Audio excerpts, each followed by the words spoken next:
일반적으로 소화기는 목재, 종이 등의 일반 화재, 유류 화재, 전기 화재용으로 구분되는데요. 어떤 종류의 화재가 일어날지 모르는 가정의 경우에는 모든 상황에서 사용이 가능한 주갑식 분말 소화기를 구입하는 것이 좋습니다. 여기서 또 고려해야 하는 것이 누가 사용할 것인가인데요. 앞서 말한 주갑식 분말 소화기를 사용할 때에는 적지 않은 힘이 들어가기 때문에 젊은 층이나 중년층의 사용에 적합.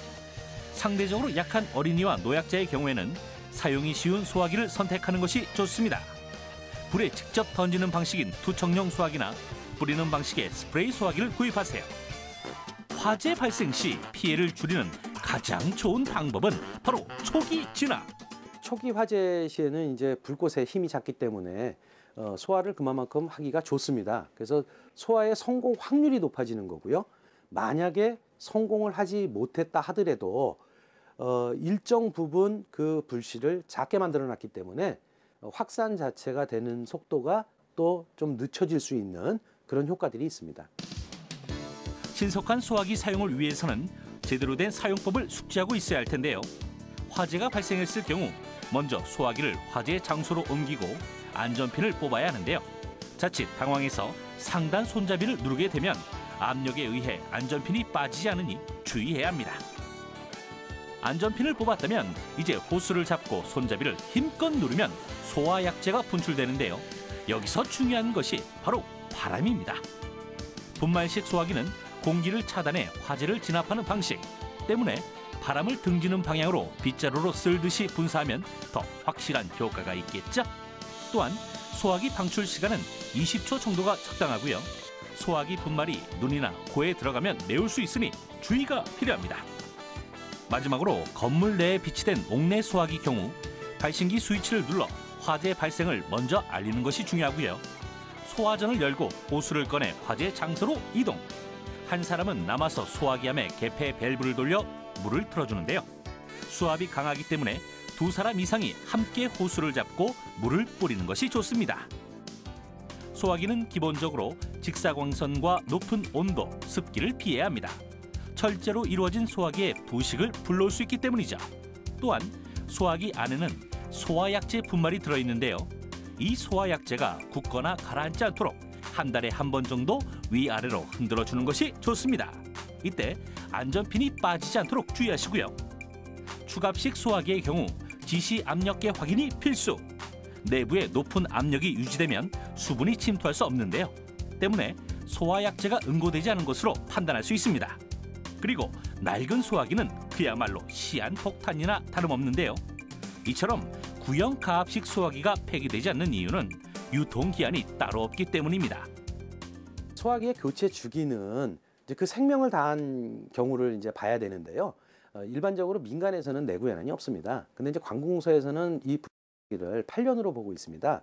따라서 유지 관리를 잘한 상태에서 8년 정도 지나면 그 생명을 다한다고 봐서 8년 정도가 되면 교체를 해주는 것이 원칙적으로 좋습니다. 유레카!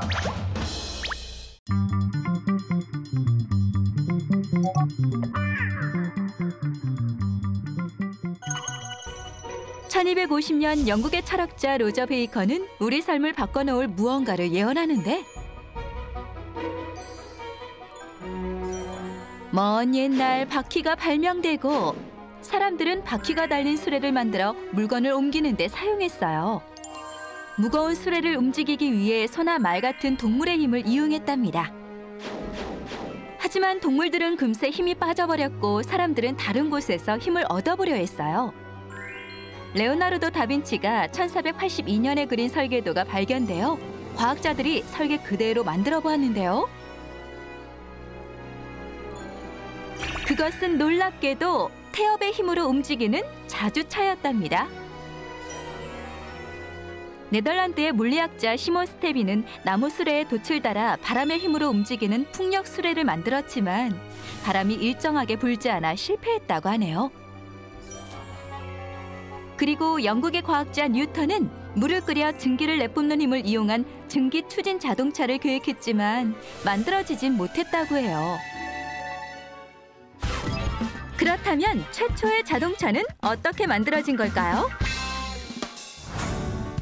1760년대 프랑스 군사 기술자였던 니콜라스 퀴뇨가 어떻게 하면 무거운 대포를 전쟁터에서도 쉽게 옮길 수 있을까를 연구하던 중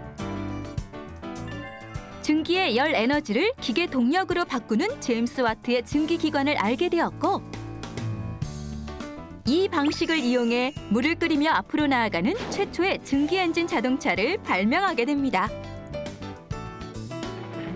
온 국민의 관심을 받으며 증기자동차 시험운전 행사가 성대하게 치러졌는데 브레이크가 없던 퀴뇨의 자동차는 최초의 교통사고를 내고 말았답니다. 커다란 물통을 싣고 있는 마차의 형태와 비슷한 그런 형태의 그 자동차를 만들게 되었죠.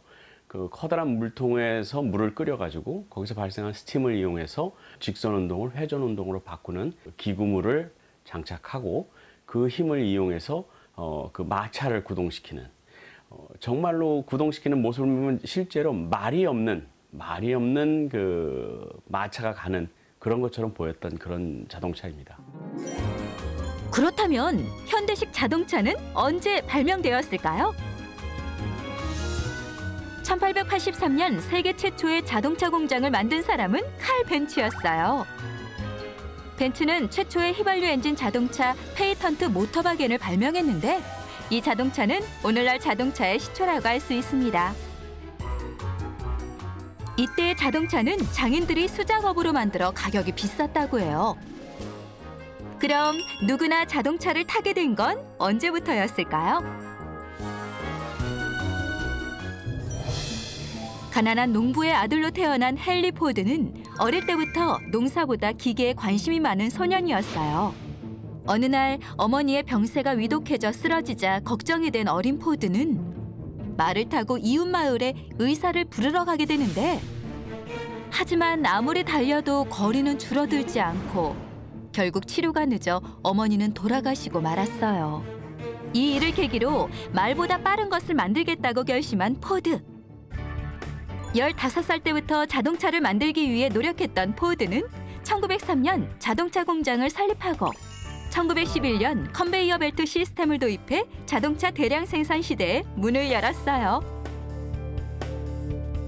대량 생산 시스템으로 가격은 거의 4분의 1로 떨어졌고 750분이 걸리던 조립 시간은 90분으로 줄었다고 해요. 이후 세계적으로 25만 대가 생산되며 대중들에게 자동차가 보급되었답니다. 유레카!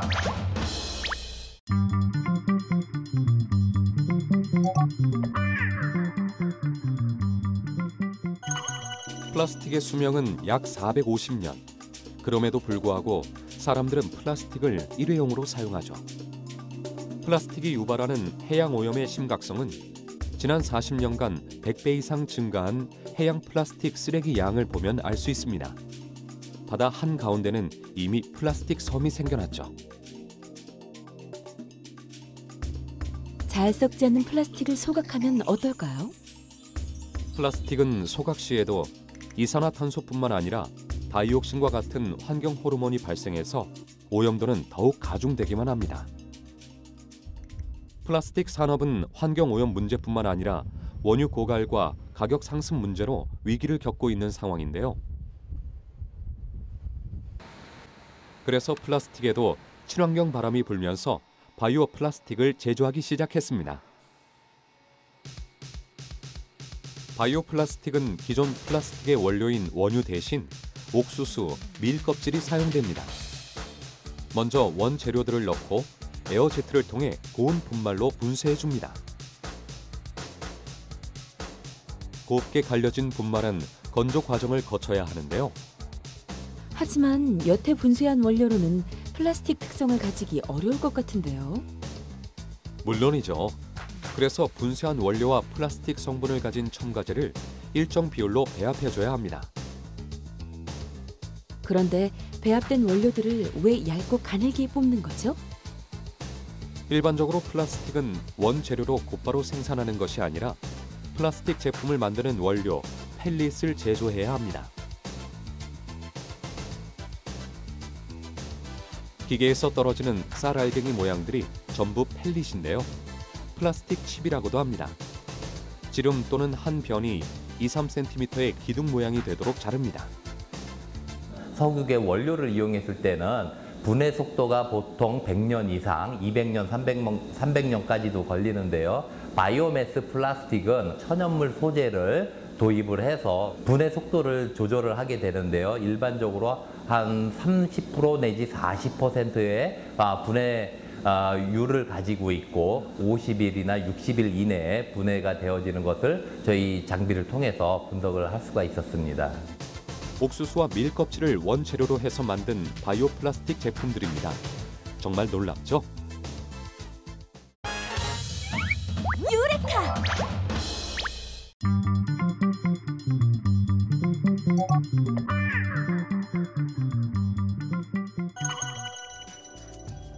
여기 재미있는 연구가 있습니다. 연구자들은 수요와 공급이 뇌에 어떤 영향을 미치는지 알아보기로 했죠. 실험자들에게 2가지 색의 쿠키를 보여주고 각 쿠키가 얼마나 맛있어 보이는지 평가하도록 했습니다. 어떤 색깔의 쿠키도 수가 적을수록 더 높은 평가를 받았습니다. 재미있는 사실은 같은 색깔의 쿠키도 하나만 그 수를 줄이자 점점 줄어드는 쿠키의 가치를 비정상적으로 높게 평가했다는 거죠.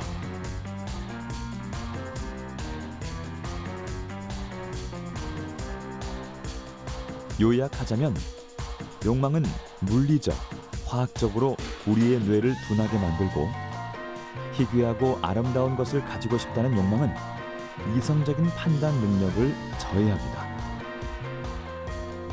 사람은 그 물건이 희소하다고 생각하는 것만으로도 그 가치를 높게 평가하죠. 우리는 이를 희소성의 원칙이라고 부릅니다.